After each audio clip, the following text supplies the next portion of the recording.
Bonjour, pourriez-vous vous présenter pour nos internautes? Je suis Marcelo Mbemba, de l'Udinganga de la communauté Ngunza Machuanis. Un homme, le chef spirituel de ce mouvement. De façon succincte, vous pouvez nous donner l'historique du mouvement Ngunza? Le mouvement Ngunza, c'est comme on dit, quand Dieu crée l'homme, il lui crée avec sa culture. C'est juste un problème culturel.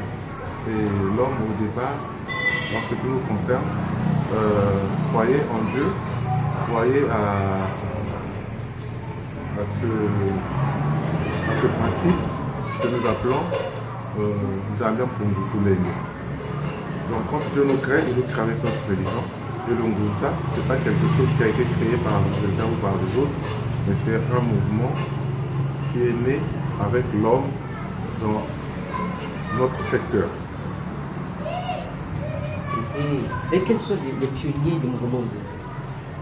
C'est comme je disais qu'il ne peut pas y avoir un pionnier dans le mouvement Ngunza.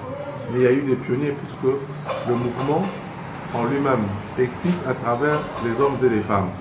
Et il y a des hommes et des femmes qui ont marqué cette histoire. Entre autres, Fumu Machua, Fumu Kimbambu, Kipambita, qui sont devenus très, très célèbres en ce moment. Mais il y a eu d'autres personnes qui ont beaucoup travaillé pour notre communauté spirituelle.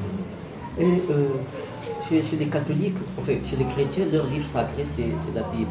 Les musulmans, le Coran. Quel est le livre sacré du mouvement Ngunza? Un livre sacré, c'est l'homme qui le met en place. Il prend tous les enseignements qu'il a reçus pour les regrouper et ça permet à tout le monde de lire. Nous, notre enseignement est oral. C'est pour ça que nous appelons le Kimoko. Donc notre enseignement est basé sur le Kimoko qu'on est en train d'exploiter. Ce ne sont que des scènes de vie courante, ce ne sont que des contes de légendes.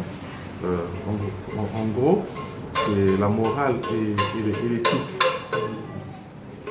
Après le confinement, comment se porte le mouvement Ngunza de manière générale et en particulier votre église? Le mouvement en tant que tel n'est pas en dehors de la société.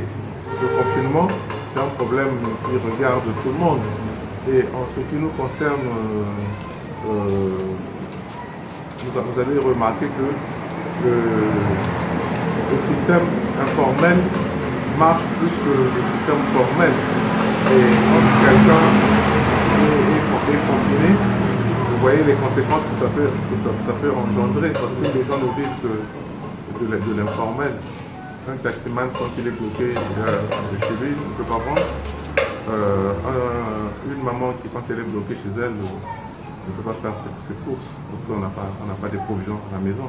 Donc c'est un problème en fin de compte qui regarde tout le monde, toute notre communauté et surtout nos communautés africaines où nous sommes confrontés à ce système informel. Selon l'ordre spirituel de la foi Ngunza, comment interprétez-vous le coronavirus? Quelle est votre opinion sur le coronavirus? Mais il ne peut pas y avoir une interprétation particulière. Vous savez, dans ce monde, il y a eu des épidémies, il y a eu des pandémies, il y a eu beaucoup de maladies. Et à côté de nous-mêmes, nous vivons avec la grippe, nous vivons avec le paludisme. Mais c'est parce qu'on vit avec, on se rend plus compte. Donc toutes les maladies viendront, ça passera toujours. Donc il n'y a pas une explication particulière à donner. Vous avez un message particulier? Le message, c'est peut-être d'abord vous remercier et ensuite demander aux uns et aux autres que à chaque peuple sa culture. Et nous croyons à Nzambian Pungutulendo et que Nzambian Pungutulendo a envoyé des hommes et des femmes qui se sont fait remarquer par la qualité du travail qu'ils ont fourni sur cette terre. Ce sont des hommes, ce ne sont pas des hommes à succès, mais ce sont des hommes qui sont donnés corps et âme pour le bien de l'humanité. Et nous disons couramment que notre but, c'est d'éclairer l'humanité, c'est d'apporter cette lumière. Et quand les gens viennent dans notre système, viennent dans notre communauté, c'est pour apprendre à affronter les problèmes de l'humanité, parce que le bien et le mal existeront toujours. Merci.